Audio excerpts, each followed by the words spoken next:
नमस्कार दोस्तों, मैं Parasnath life high study IAS में आपका स्वागत है।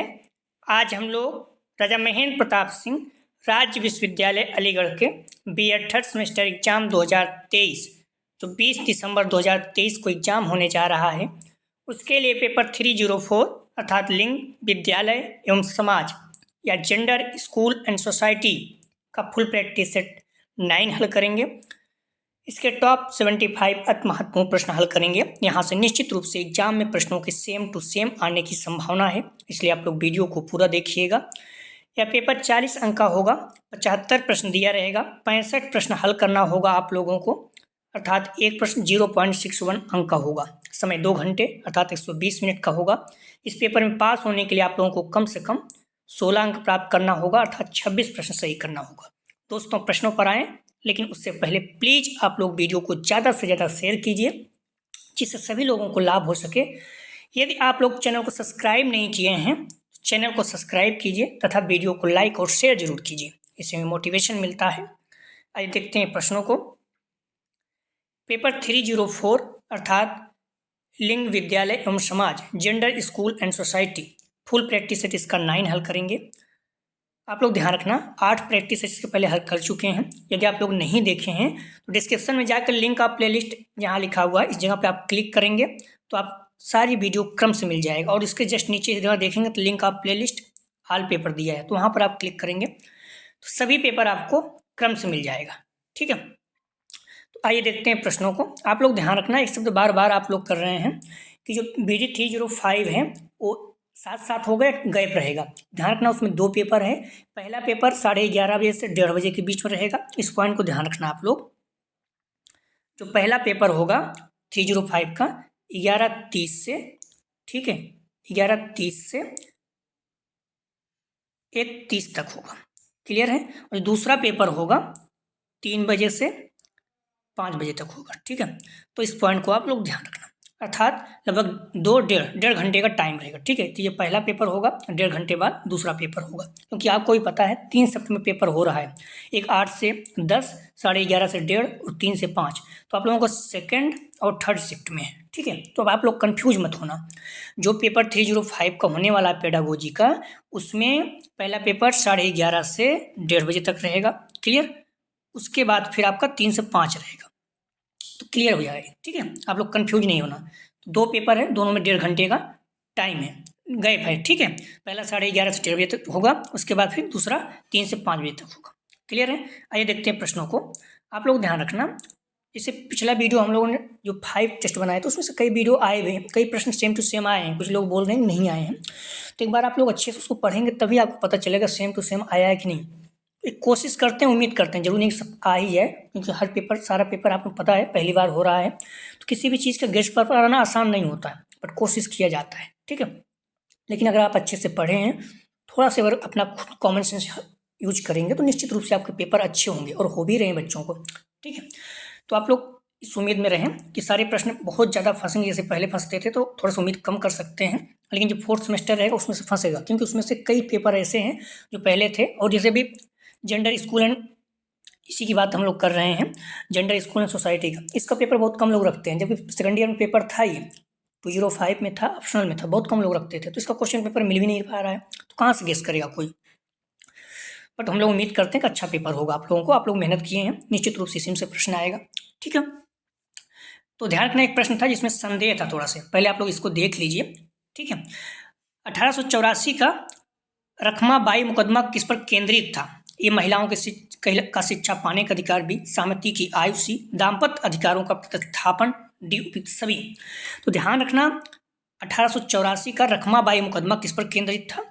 तो इसमें बी और सी दोनों सही हो रहा है। ठीक है, लेकिन अगर आप एक नज़र से देखेंगे तो अगर दोनों है तो ध्यान रखना सी उत्तर सही करना। ठीक है, तो लेकिन महिलाओं का शिक्षा पाने का अधिकार ये नहीं था, ये पूरी तरह से गलत है। ठीक है, ये गलत है तो डी तो नहीं होगा। ठीक है, लेकिन बी और सी दोनों सही हो रहा है, तो अगर दोनों है तो आप सी मान के चलिएगा। ठीक है, क्योंकि जो मेन बात थी दाम्पत्य अधिकारों का प्रतिस्थापन, इसी पर केंद्रित था।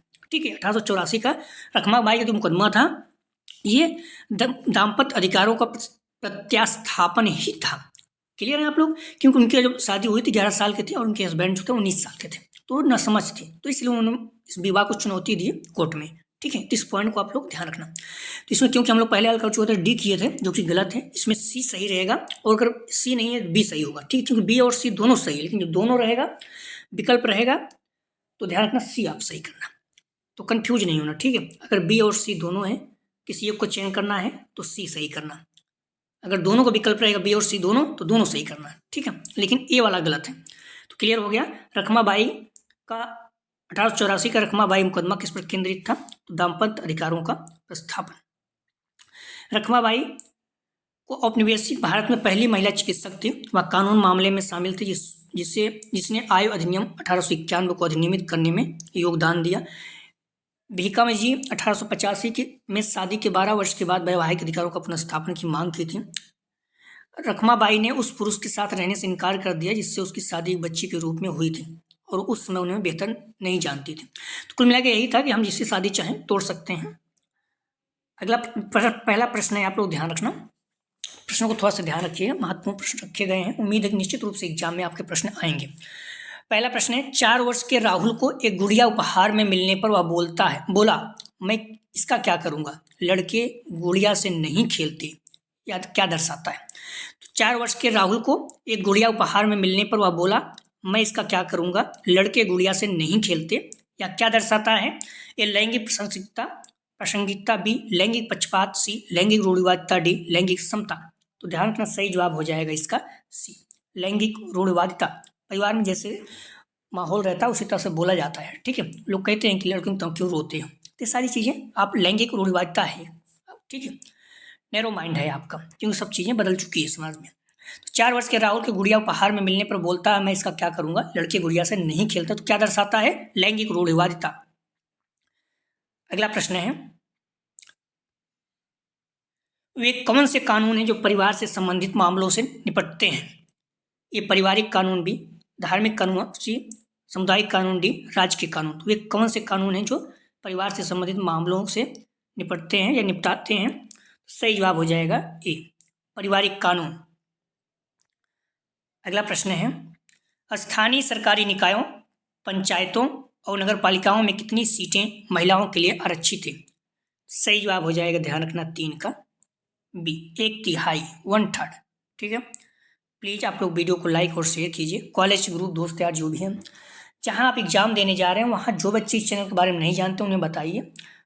आप लोग जो कॉलेज में एडमिशन लिए हैं उस कॉलेज में जो आपके फर्स्ट ईयर के बच्चे हैं, फर्स्ट सेमेस्टर के, उन्हें भी इस चैनल के बारे में बताइए। आप लोग समय जो हम लोग प्रैक्टिस सेट हल किए थे वो आज भी उतने ही महत्वपूर्ण है, उन्हें बोलिए हल करते रहें। जैसे आपका एग्जाम समाप्त होगा उनके लिए हम लोग प्रैक्टिस सेट स्टार्ट करेंगे। क्लियर? तो प्लीज़ वीडियो को लाइक और शेयर कीजिए।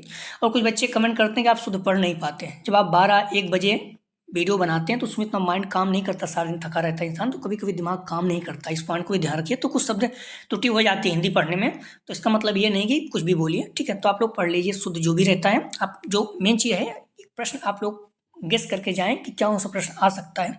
आप लोग अच्छे से पढ़िए और सब चीज़ों से दूर रहिए तो बेटर रहेगा। बाकी आपकी इच्छाएं जो भी हैं कमेंट करिए, मुझे कोई दिक्कत होती नहीं।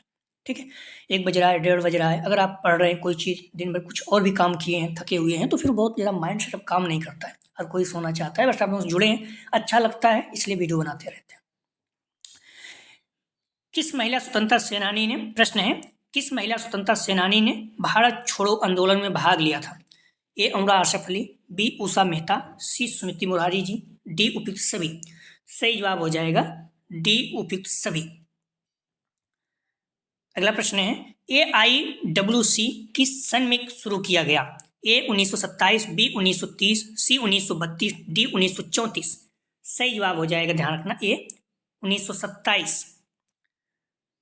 AIWC का मतलब है अखिल भारतीय महिला सम्मेलन, जो कि पुणे में हुआ था।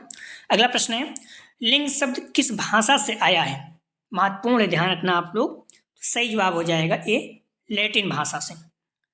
अगला प्रश्न, ध्यान रखना, लिंग लैटिन भाषा के शब्द जीनस से आया है जिसका अर्थ है प्रकार, type of kind sort, type या लिंग पुरुष व महिलाओं के सामाजिक व्यवहार तथा उसके मध्य संबंधों को परिभाषित करने वाले विशिष्टता वाले सांस्कृतिक रूप से निर्धारित करता है। अगला प्रश्न है, किस वर्ष में संशोधन किया गया जिसमें बाल विवाह अधिनियम ने 15 से 18 वर्ष की लड़कियों के लिए विवाह की न्यूनतम आयु बढ़ा दी? सही जवाब हो जाएगा 7 का बी, 1976 में। अगला प्रश्न है, किसने कहा कि महिलाओं को पुरुषों के ऊपर, किसने कहा मैं महिलाओं को पुरुषों के ऊपर लेकिन खुद पर अधिकार रखने की इच्छा नहीं देता? सही जवाब हो जाएगा 8 का, ध्यान रखना, बी, मैरी वाल्स्टनक्राफ्ट। अगला प्रश्न है, द्विधारी लिंग की संज्ञा किसे दी जाती है? सही जवाब हो जाएगा सी, किन्नर लिंग को, थर्ड जेंडर जिसे कहा जाता है। किस परिवार में पति अपनी पत्नी के घर रहने जाता है? किस परिवार में पति अपनी पत्नी के घर रहने जाता है? सही जवाब हो जाएगा, ध्यान रखना, बी, मातृसत्तात्मक। जहां मातृसत्तात्मक चलते हैं वहां पर पति जो है खुद जाता है पत्नी के घर रहने के लिए, ठीक है। जैसे हम लोग यहाँ क्या है, शादी होती है तो पत्नी आती है पति के घर, लेकिन वहां पर क्या होता है, पति खुद जाता है। ऐसे कई जगह पे है, नॉर्थ ईस्ट में भी कई जगह पे है, उड़ीसा वगैरह में कई जगह पे है। अगला प्रश्न है, समाजीकरण क्यों महत्वपूर्ण है? ए, व्यक्तित्व विकास, बी, अनुशासन होना, सी, ए, बी, दोनों, डी में से कोई नहीं। सही जवाब हो जाएगा, ध्यान रखना, सी, ए, बी, दोनों, व्यक्तित्व विकास और अनुशासन होना दोनों समाजीकरण है। अगला प्रश्न है, नारीवादी अवधारणा में स्त्री पुरुष समानता पर किसने बल दिया? महत्वपूर्ण है, तो सही जवाब हो जाएगा सी, जॉन स्टुअर्ट मिल। अगला प्रश्न है, भारत में उच्च मातृ मृत्यु दर के प्रमुख कारणों में से एक है। सही जवाब हो जाएगा 13 का, ए, महिलाओं में एनीमिया, खून की कमी। अगला प्रश्न है, स्कूली शिक्षा को विकसित करने में मदद करता है। ए, मानवतावादी मूल्य, बी, राष्ट्रीय मूल्य, सी, धर्मनिरपेक्ष मूल्य, डी, उपयुक्त सभी।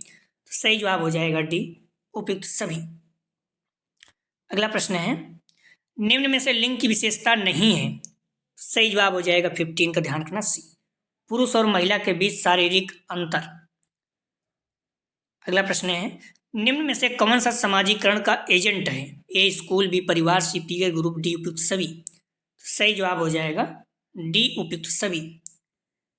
अगला प्रश्न है, निम्न में से कौन सा महिला असमानता के पीछे का एक कारण नहीं है? ए, अशिक्षा, बी, जागरूकता का कानून, सी, समाजीकरण, डी, संकीर्ण विचारधारा। सही जवाब हो जाएगा सी, समाजीकरण।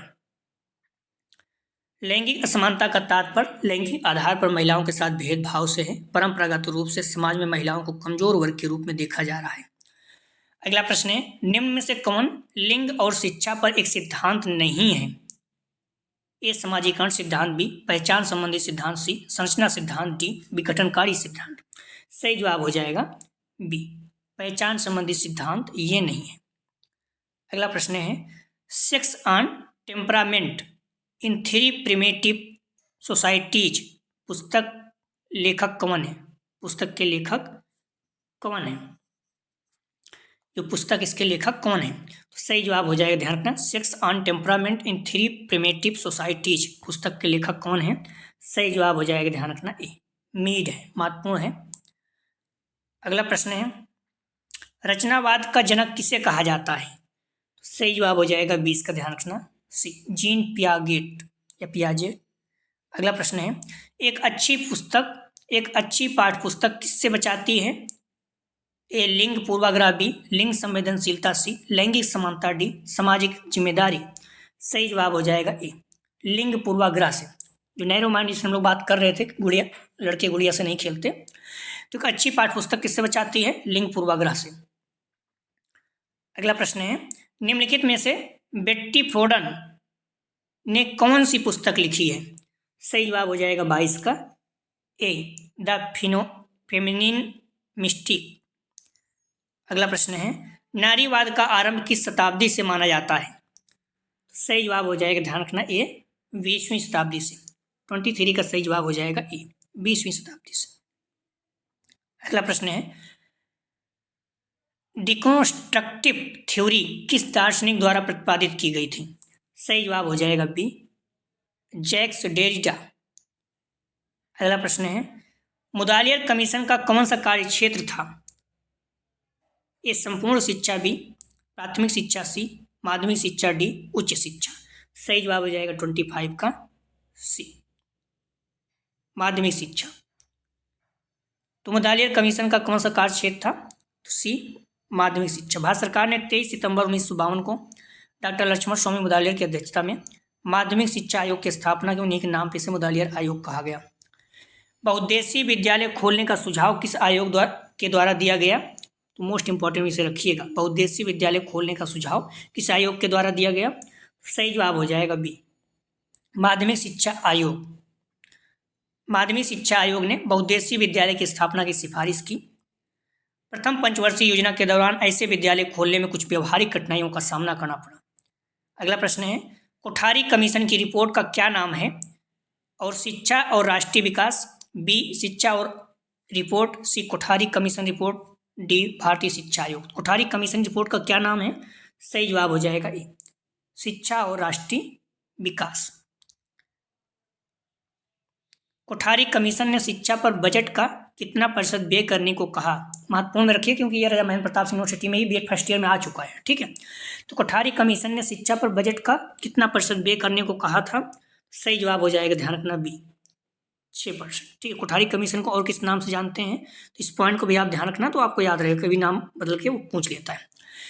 स्टैट्यूटरी काउंसिल ऑफ एजुकेशन की सिफारिश किस आयोग के द्वारा की गई? सही जवाब हो जाएगा ए, कोठारी आयोग।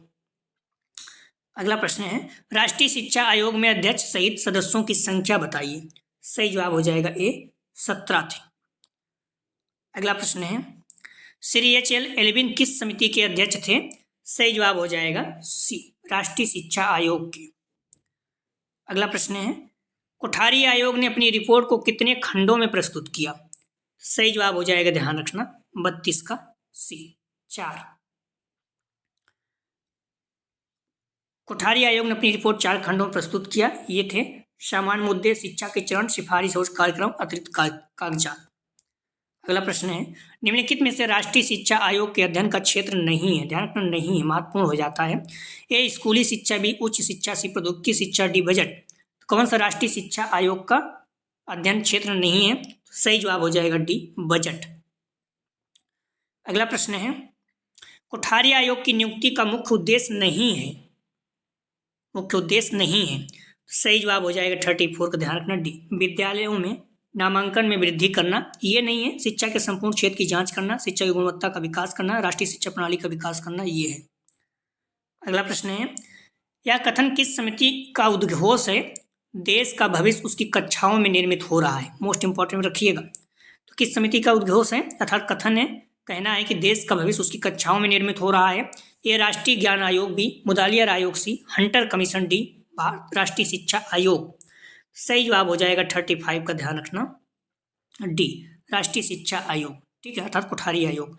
यह कथन ध्यान रखना, जो दूसरा नाम होता है इसे राष्ट्रीय शिक्षा आयोग का किस नाम से जानते हैं या फिर कोठारी आयोग को किस नाम से जानते हैं, सही चीज़ आपको पता होना चाहिए। तो यह कथन किस समिति का उद्घोष है? देश का भविष्य उसकी कक्षाओं में निर्मित हो रहा है, तो डी राष्ट्रीय शिक्षा आयोग। अगला प्रश्न है, पंचसूत्री कार्यक्रम का सुझाव किस आयोग में दिया गया था? तो सही जवाब हो जाएगा 36 का सी, कोठारी आयोग। अगला प्रश्न है, सामान्य विद्यालयों से क्या तात्पर्य है? जो कॉमन स्कूल हैं इसका मतलब क्या होता है? तो सही जवाब हो जाएगा सी, जहां धर्म, जात, वर्ग भेद के विचार के बिना निःशुल्क शिक्षा दी जाती है। अगला प्रश्न है, 6 से 14 वर्ष तक के बच्चों के लिए निःशुल्क तथा अनिवार्य शिक्षा का सुझाव सर्वप्रथम किस आयोग में दिया गया? सही जवाब हो जाएगा 38 का, ध्यान रखना ये राष्ट्रीय शिक्षा आयोग, भी मुदालियर आयोग, सी राष्ट्रीय शिक्षा नीति 1968, डी हरटांग समिति। 6 से 14 वर्ष तक के बच्चों के लिए निःशुल्क तथा अनिवार्य शिक्षा का सुझाव सर्वप्रथम किस आयोग में दिया गया? सही जवाब हो जाएगा 38 का ए, राष्ट्रीय शिक्षा आयोग। अगला प्रश्न है, राष्ट्रीय शिक्षा आयोग में किस स्तर की शिक्षा का व्यवसायीकरण करने को कहा गया? तो सही जवाब हो जाएगा 39 का बी, माध्यमिक शिक्षा आयोग। अगला प्रश्न है, त्रिभाषा सूत्र फार्मूला सर्वप्रथम कब प्रतिपादित किया गया था? सही जवाब हो जाएगा 40 का, ध्यान रखना बी, 1956 में। त्रिभाषा सूत्र फार्मूला सर्वप्रथम कब प्रतिपादित किया गया था? तो 1956 में। केंद्रीय शिक्षा परामर्श बोर्ड ने सेकेंडरी आयोग के सुझाव का समर्थन नहीं किया। 1956 में त्रिभाषा सूत्र का निर्माण किया। अगला प्रश्न है, त्रिभाषा सूत्र फार्मूला किसके द्वारा प्रतिपादित किया गया था? सही जवाब हो जाएगा 41 का सी केंद्रीय शिक्षा सलाहकार बोर्ड महत्वपूर्ण है, आ चुका है।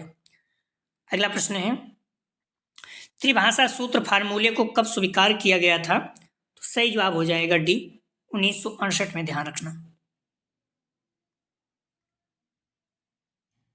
ठीक है, तो अलग देखेंगे कई जगह गलत दिया हुआ है। अगला प्रश्न है कोठारी आयोग ने त्रिभाषा सूत्र में संशोधन करके निम्न में से किन भाषाओं को सम्मिलित करने पर जोर दिया? सही जवाब हो जाएगा 43 का ए मातृभाषा, राजभाषा, भारतीय भाषा या फिर यूरोपीय भाषा, इसमें से कोई एक। ठीक है, तो मातृभाषा रहेगा राजभाषा, ठीक है, और भारतीय भाषा या यूरोपीय भाषा।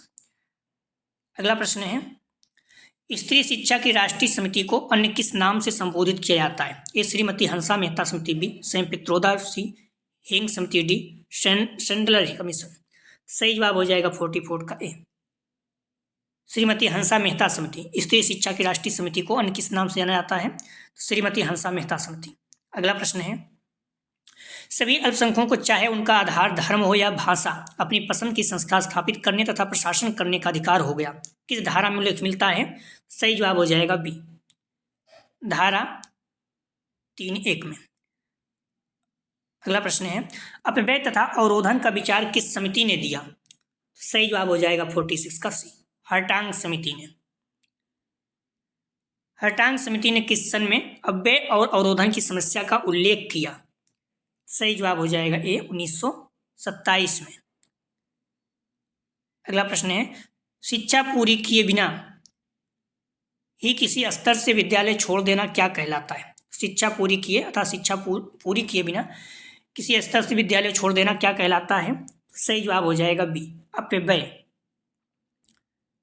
प्राथमिक शिक्षा का मुख्य उद्देश्य 5 वर्ष की स्कूली शिक्षा के माध्यम से स्थिर शिक्षा की प्राप्ति है। यदि विद्यालय में प्रवेश करने वाला कोई बच्चा 5 पूरा करने से पहले उसे छोड़ देता है या विद्यालय से वापस ले लिया जाता है तो शिक्षा में अपव्यय होता है। अगला प्रश्न है अपव्यय एवं अवरोधन की समस्या मुख्यतः शिक्षा के किस स्तर पर अधिक पाई जाती है? ये उच्च स्तर भी, माध्यमिक स्तर से प्राथमिक स्तर डी उपयुक्त सभी। तो अपव्यय एवं अवरोधन की समस्या मुख्यतः शिक्षा के किस स्तर पर अधिक पाई जाती है? सही जवाब हो जाएगा सी प्राथमिक स्तर, अर्थात जो प्राथमिक स्तर है 1 से 5 तक, उस पर बच्चे ज्यादा स्कूल छोड़ते हैं। ठीक है, अगला प्रश्न है बच्चे का एक ही कक्षा में 1 वर्ष से अधिक समय के लिए रुकना क्या कहलाता है? सही जवाब हो जाएगा 50 का बी अवरोधन। आप ऐसे याद रखिए, अवरोध मतलब रोकना।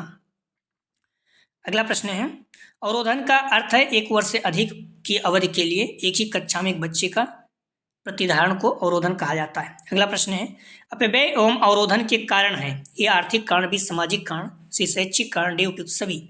सही जवाब हो जाएगा डी उपयुक्त सभी। अगला प्रश्न है अपव्यय एवं अवरोधन के अंतर्गत आर्थिक कारण को दूर करने के उपाय हो सकते हैं। सही जवाब हो जाएगा 52 का सी ए बी दोनों। अगला प्रश्न है अपव्यय एवं अवरोधन की समस्या में शारीरिक कारण ए बीमारी, बी दुर्बलता, सी विकलांगता, डी उपयुक्त सभी। सही जवाब हो जाएगा, ध्यान रखना, डी उपयुक्त सभी। अगला प्रश्न है वे बच्चे जो किसी आर्थिक, सामाजिक तथा अन्य कारण से स्कूल को छोड़ देते हैं वे कहलाते हैं? सही जवाब हो जाए A dropped out, B dropped in, C A B दोनों, डी में से कोई नहीं। तो ये बच्चे जो किसी आर्थिक, सामाजिक या अन्य कारण से स्कूल छोड़ देते हैं क्या कहलाते हैं? सही जवाब हो जाएगा ए ड्रॉप्ड आउट। अगला प्रश्न है ड्रॉप्ड आउट बच्चों को कोठारी आयोग ने किस प्रकार शिक्षा व्यवस्था का सुझाव दिया? सही जवाब हो जाएगा बी अंशकालिक शिक्षा। अगला प्रश्न है डी स्कूलिंग सोसाइटी पुस्तक किसने लिखी? डी स्कूलिंग सोसाइटी पुस्तक किसने लिखी? सही जवाब हो जाएगा सी इवान इलिच ने। महत्वपूर्ण है, ध्यान रखना आप लोग। अगला प्रश्न है स्कूल इज डेड पुस्तक के लेखक कौन है? सही जवाब हो जाएगा, ध्यान रखना, ए इवान इलिच। अगला प्रश्न है राज्य का कर्तव्य है कि श्रमिकों को कार्य निर्वाह योग्य मजदूरी, जीवन की सामग्री, अवकाश के पूर्ण उपयोग के सामाजिक एवं सांस्कृतिक अवसर प्रदान करने का प्रयास करेगा। किस अनुच्छेद में इसका उल्लेख मिलता है? तो ध्यान रखना, सही जवाब हो जाएगा 58 का सही जवाब हो जाएगा बी, अनुच्छेद 43 में। जो मनरेगा जैसी चीज़ें स्कीम चल रही हैं वो 43 के तहत ही चल रही हैं। अगला प्रश्न है, शिक्षा के व्यवसायीकरण के कारण है ए, देश के कुटीर उद्योग को सुरक्षित रखना, बी, स्वरोजगार की शक्ति का विकास करना, सी, ए, बी दोनों, डी में जी केवल ए। सही जवाब हो जाएगा सी, ए, बी दोनों। देश के कुटीर उद्योगों को सुरक्षित रखना, स्वरोजगार की शक्ति का विकास करना, ए, बी दोनों। अगला प्रश्न है, भारत में तकनीकी तथा व्यावसायिक शिक्षा को प्रोत्साहन देने का प्रयास किसने किया? ए, विश्वविद्यालय आयोग, बी, मुदालियार आयोग, सी, कोठारी आयोग, डी, उपयुक्त सभी। सही जवाब हो जाएगा सी, कोठारी आयोग ने। अगला प्रश्न है, ध्यान का महत्वपूर्ण है, 60 वाला प्रश्न जो है महत्वपूर्ण है। भारत में तकनीकी तथा व्यावसायिक शिक्षा को प्रोत्साहन देने का प्रयास किसने किया था? तो सी, कोठारी आयोग ने। अगला प्रश्न है, किसने सुझाव दिया कक्षा 10 के उपरांत 50% विद्यार्थियों को व्यावसायिक शिक्षा प्रदान करनी चाहिए? सही जवाब हो जाएगा सी, कोठारी आयोग। अगला प्रश्न है, ICDS का पूर्ण रूप क्या है? फुल फॉर्म पूछ रहा है, तो ICDS का पूर्ण रूप क्या है? सही जवाब हो जाएगा ए, इंटीग्रेटेड चाइल्ड डेवलपमेंट सर्विसेज। अगला प्रश्न है, व्यावसायिक शिक्षा की एक सुव्यवस्थित एवं सुविचारिक नीति की परिकल्पना किसके द्वारा की गई? ए, भारतीय शिक्षा आयोग, बी, माध्यमिक शिक्षा आयोग, सी, राष्ट्रीय शिक्षा नीति, डी, उपयुक्त सभी के द्वारा। सही जवाब हो जाएगा सी, राष्ट्रीय शिक्षा नीति के द्वारा। अगला प्रश्न है, किसने सुझाव दिया व्यावसायिक शिक्षा को सक्रिय भागीदारी के रूप में सामान्य विद्यालयों में संचालित किया जाना चाहिए? तो सही जवाब हो जाएगा, ध्यान रखना, बी, NCERT। अगला प्रश्न है, कौन सी दशा सामाजिक गतिशीलता में बाधक है? सही जवाब हो जाएगा 65 का बी, परंपरावाद। अगला प्रश्न है, 1849 में वैथून्य बालिका विद्यालय कहाँ स्थापित किया?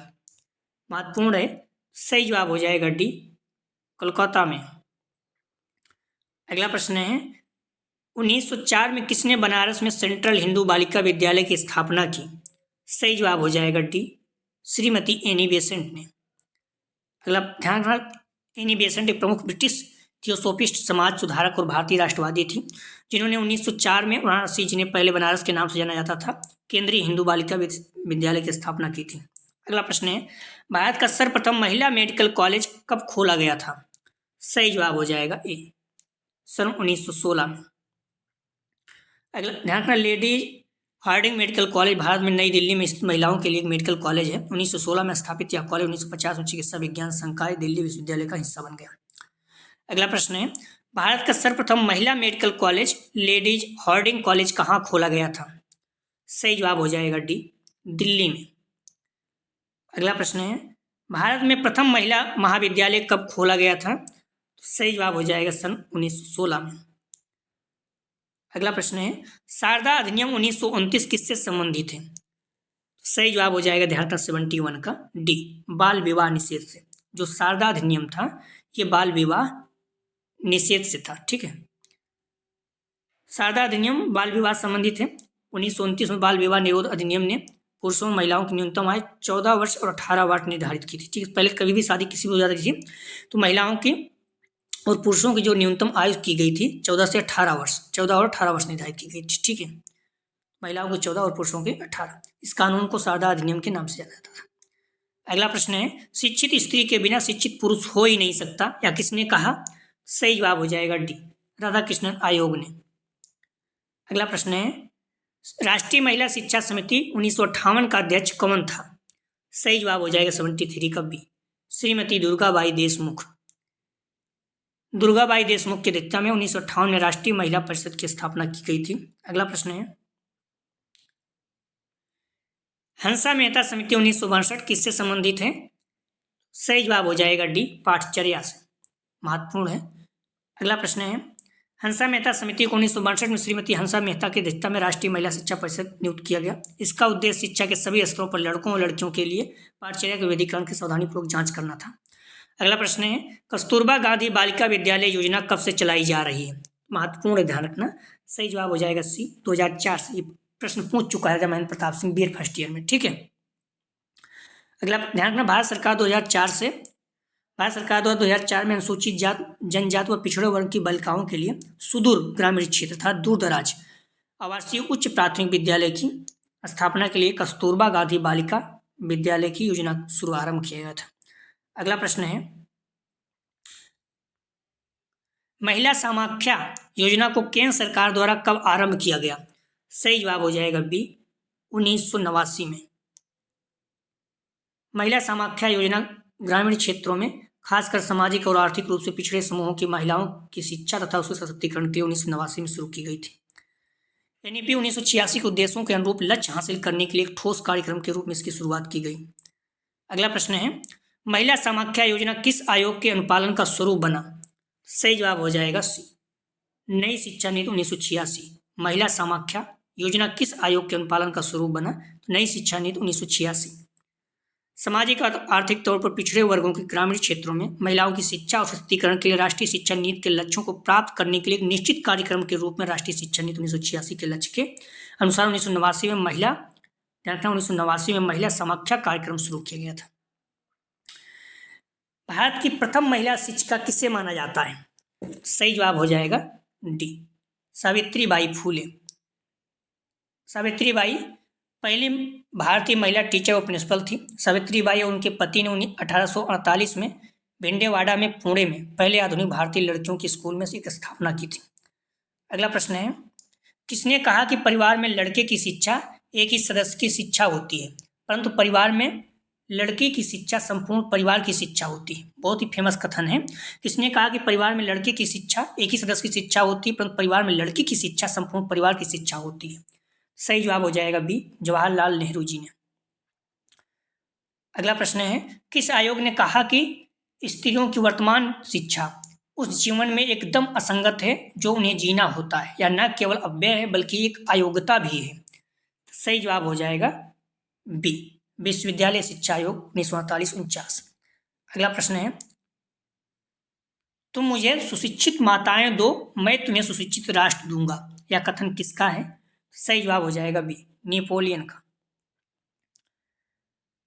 तो ध्यान रखना, हम लोग जो भी प्रैक्टिस सेट हल किए हैं, यदि आप डिस्क्रिप्शन में जाएंगे तो इस जगह पे आप क्लिक करेंगे लिंक आप प्लेलिस्ट BD 304 पर, तो आपको सारी वीडियो क्रम से मिल जाएगी। ठीक है। अगला जो हम लोग प्रैक्टिस सेट हल करेंगे 10, आप लोग बार बार एक शब्द कह रहा हूँ, जितना हो सके आप लोग रिवीजन कीजिए, और बुक अगर पढ़ें तो ठीक है, नहीं पढ़ें तो जो भी चीज़ें हैं कोशिश करिए मॉडल पेपर प्रैक्टिस से जरूर हल कीजिए। ठीक है। जो भी चीज़ें आपको निश्चित रूप से संशोधित करके सही आंसर दिए गए हैं, कोशिश किया गया है जो चीज़ें हैं। अगर कोई भी समस्या तो आप कमेंट सेक्शन में बता सकते हैं। प्लीज़ वीडियो को लाइक और शेयर कीजिए। कॉलेज ग्रुप दोस्त यार जो भी हैं, जहाँ आप लोग एग्जाम देने जाते हैं वहाँ जो फर्स्ट ईयर के बच्चे हैं या फिर जो भी आपको मिलते हैं, कोई बच्चे जिस कॉलेज में आप पढ़ रहे हैं अपने कॉलेज में भी फर्स्ट ईयर के बच्चों को बताइए कि जो आप लोग प्रैक्टिस सेट हल किए थे आज भी उतने ही महत्वपूर्ण से हल करते रहें। आप लोग जैसे पेपर समाप्त होता है तो उसके बाद आप लोग आंसर की भी डालेंगे, उसके बाद उन लोगों का प्रैक्टिस सेट स्टार्ट कर देंगे।